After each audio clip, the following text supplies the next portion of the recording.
Hi everyone, welcome back. This is my 1000k review of the Scott Genius eRide 920. Am I happy with the bike? You betcha. To be frank with you, I can't fault this bike. You know, for me, for what I want it to do, I'll just get across this road.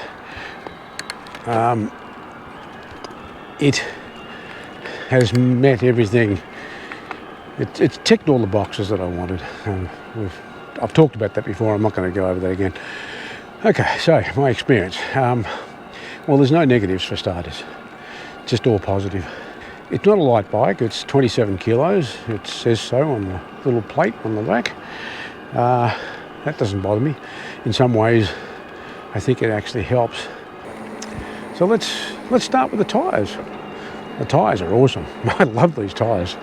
I never thought I'd get excited about tyres. I just thought a tyre is a tyre is a tyre. Well, I've learnt since then with this bike that's not the case. The Schwalbe Hansdorf at the back and the Magic Mary at the front make a brilliant combination for all-round riding. I've tried it in, very dusty, dry conditions, sandy, muddy, and for my riding, they're brilliant. They really are.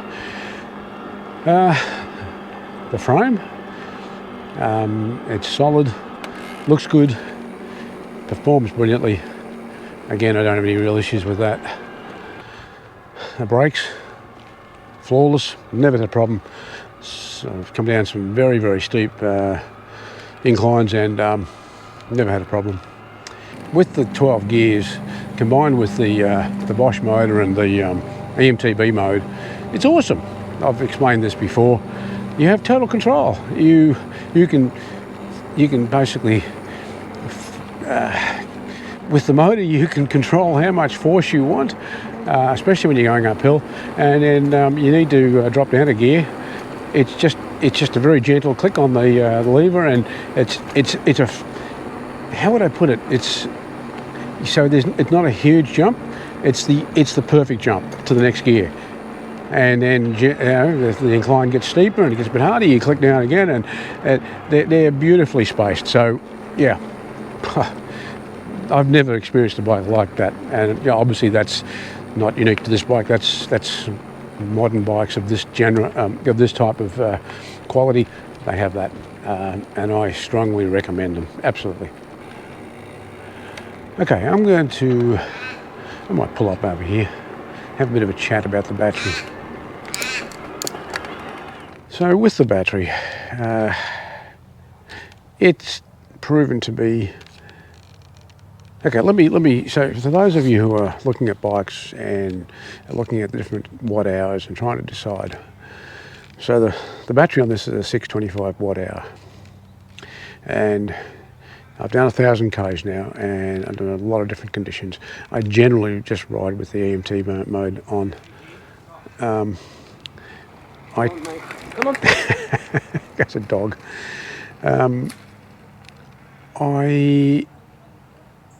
I struggled to run the battery flat. That's it.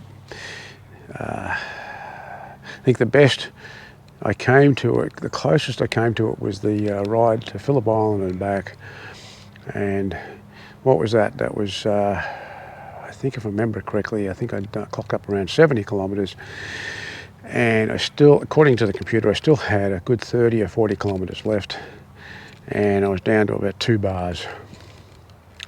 And I was knackered. So from my point of view, the battery will outlast me on all my rides. So there you go. If you're looking at a 625 or above, unless you're a crazy fit person, I doubt very much whether you will. What I mean by fit, I meant in respect to being able to ride for hours and hours and hours and hours. No, it's not an issue. So there you go.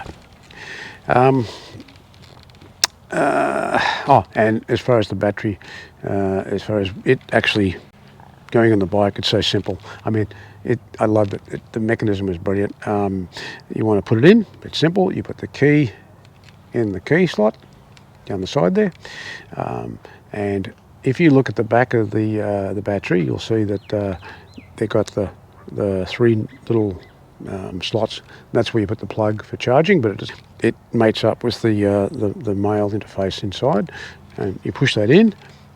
Okay, you turn the key, the front end locks in, and then you just literally pull it in, and you can see the whole mechanism clicks because the key rotates around and it just locks in.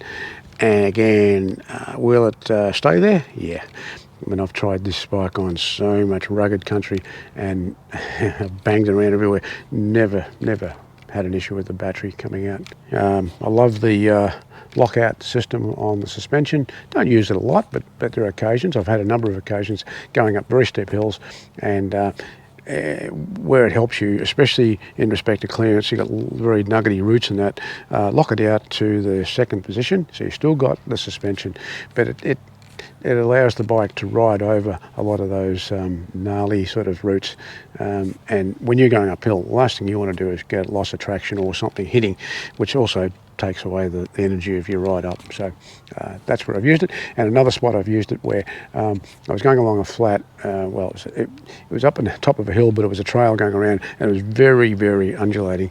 And I discovered that the bike was starting to, the suspension was, so whacked it into mid position, and it just literally leveled it out. Still let me have the suspension, but leveled it out. So to me, it's brilliant.